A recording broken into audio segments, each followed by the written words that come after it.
So when we started this study, we just didn't quite know what we were going to find, if we were going to find anything. And we initially planned to not look at children under the assumption that if people were getting tattoos, we'd find them on adults because they're permanent. And when we did our first round of studies, we only looked at adults. We only found a couple tattoos, but we decided we needed to verify further. And so Brenda actually continued working after I had left. And she knew what to look for because of those adults that we found.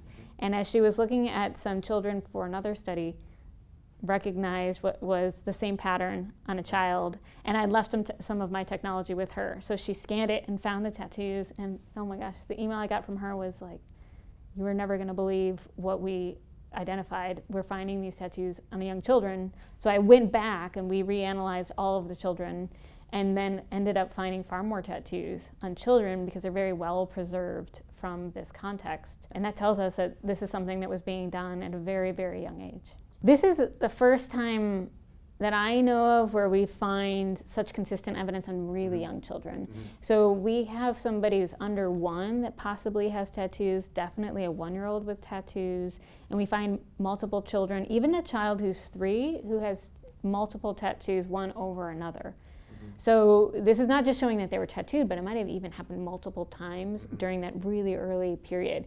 And when I first realized this, I think we have this feels like, oh my gosh, how are they tattooing children? But when you think about what we do today, there's a lot of body modification we do on children in the United States. We pierce ears at a very young age, circumcision happens at a very young age.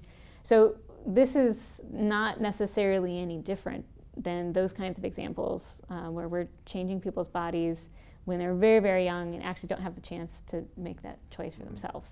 But it also tells us that parents are making this decision because it's really important to them. So I think that gives us an idea of like, wow, tattooing must have had a lot of value to have been done on such young children.